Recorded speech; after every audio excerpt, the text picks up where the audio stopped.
चिड़िया घर का बिन मानस। कॉलम निगार अताउल हक कासमी।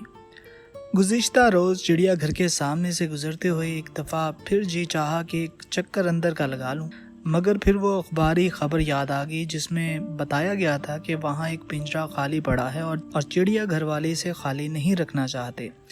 चनाचा मैंने अंदर का चक्कर लगाने से गुरेज किया, मगर फिर खुद पे काबू ना पाया गया और मैंने गाड़ी का रुख चिड़ियाघर के दरवाजे की तरफ मोड़ दिया। मुझे सबसे ज़्यादा दिलचस्पी भेड़ियों और दूसरे खूंखार जानवरों से है। चनाचा मैं सीधा एक भेड़िए के पिंजरे की तरफ गया। वहाँ मैंने देखा कि कंबल ओढ़े लेटा है। मैंने इससे पूछा, खैरियत है? बोला, बुखार से फेंक रहा हूँ। मैंने कहा, अभी पिछले हफ्ते में आया था, तुम नाजरीन को मुक्का दिखा रहे थे, बल्कि तुमने तो एक बच्चे को जख्मी भी कर दिया था। बोला, इस वक्त मैं सेहतमंद था। अगर ताकत के बावजूद लोगों को मुक्का ना दिखाया जाए तो भेड़िया बनने का क्या फ़ायदा। इतने में चिड़ियाघर का नाज़िम मेरे पास आया। वो मेरा पुराना जानने वाला है। इसने मुझे मुखातिब किया और कहा, सर जी, इसे कोई बुखार वखार नहीं है, ये सिर्फ ड्रामा है ताकि इसे दोबारा जंगल में भेज दिया जाए। मैंने पूछा, अगर ऐसा है तो फिर तुमने इसे कंबल क्यों फराहम किया है? तो इसने जवाब दिया कि ये हमारी मजबूरी है। चिड़ियाघर के कवायद के मुताबिक हमें ये करना ही था। चुनाचा इसके पिंजरे को अस्पताल करार दे दिया गया है। अब डॉक्टर इसके चेकअप के बाद फैसला करेंगे अगर ये बीमार है भी तो इसकी बीमारी की नौइयत क्या है। मैंने इससे पूछा कि अगर डॉक्टरों ने भी इसे बीमार करार दे दिया तो फिर तुम क्या करोगे?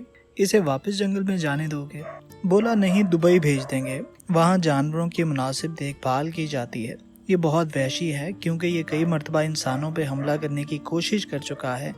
दुबई में होगा तो इसके बाद वो जाने और ये जाने।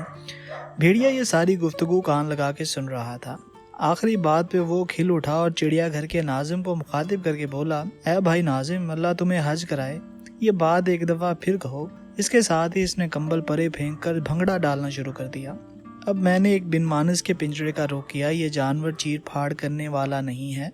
डारोन के मुताबिक ये इंसान के इर्तिकाई सूरत है, मगर मैं इस थ्योरी को नहीं मानता, क्योंकि अगर ऐसा होता तो इसे इंसान ही की तरह हैवान होना चाहिए था। बहरहाल, इससे मेरी दिलचस्पी की वजह इसका नकाल होना है, बल्कि इसकी एक बर्तरी का भी कायल हूँ। वो दो टांगों पर चलने के अलावा दूसरे जानवरों की तरह अपनी चारों टांगों से भी चलता है, ताकि दूसरे जानवरों को एहसास हो कि वो भी इन्हीं में से है। खैर, जब मैं इसके पिंजरे के पास गया तो इसने दांत निकाल कर खी खी करते हुए मेरा इस्तकबाल किया। मैंने कहा, सुनाओ ब्रादर अजीज, क्या हाल है? बोला, हाल क्या होना है, चिड़िया घर वाले केले नहीं खिला रहे, कल एक बच्चे के हाथ से छीन कर खाना पड़ा। मैंने कहा, तुम्हें दूसरों का माल छीनते हुए शर्म नहीं आई? बोला, ये तुम्हारे बड़े बड़े लोग जिन्हें तुम झुक झुक के सलाम करते हो, इन्हें दूसरों के माल से ऐश करते हुए शर्म आती है? बात तो ये ठीक कर रहा था, मगर इस वक्त इसका हौसला अफजाई मुनासिब न थी। मैंने गुस्से से कहा, बेगैरत इंसान, बेगैरत हैवान, मुंह संभाल कर बात करो। ये बात तुम अपने सामने खड़े हुए इंसान के मुंह पे कह रहे हो। ये सुन के इसने एक और भरपूर कहका लगाया और बोला, यार, अब मेरे सामने तो ये बात ना करो, मैं नहीं जानता कि तुम कौन हो।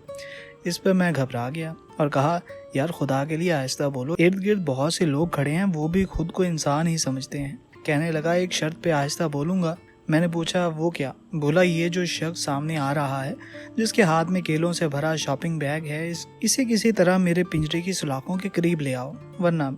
मैंने परेशानी के हाल में कहा, ठीक है, अब अपनी बकवास बंद करो। इतने में वो शख्स पिंजरे के पास आके खड़ा हो गया और पूरी मुहव्वत से बिन मानस को देखने लगा।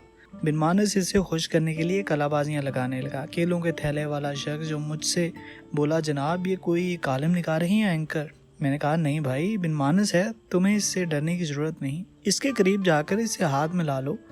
ये सुनकर वो बेवकूफ़ आदमी आगे बढ़ा और अपना दायां हाथ मुसाफे के लिए सलाखों के अंदर बढ़ाया ही था कि बिन मानस ने इसके बाएं हाथ से लटका केलों का शापर झपट लिया और उस पर शख्स घबरा के पीछे हट गया और मुझसे मुखातिब करके कहा, जनाब, आपने तो कहा था ये बिन मानस है। इस दौरान बिन मानस ने छिलका उतार के केले खाना शुरू किया और छिलके पिंजरे के बाहर। तब अब इसने एक केला मेरी तरफ बढ़ाया और कहा, तुम भी खाओ, ये तुम्हारा कमीशन है। दुरफिट्टे मुँह, ये भी कोई कमीशन है? कमीशन तो अरबों में होता है। امید کرتا ہوں یہ کالم آپ کو پسند آیا ہوگا۔ اس کالم کے بارے میں اپنی رائے ضرور دیجیے گا۔ اس چینل کو سبسکرائب کیجیے، لائک کیجیے، شیئر کیجیے۔ اپنا خیال رکھیے آس پاس کے سبھی لوگوں کا۔ پاکستان پائندہ باد۔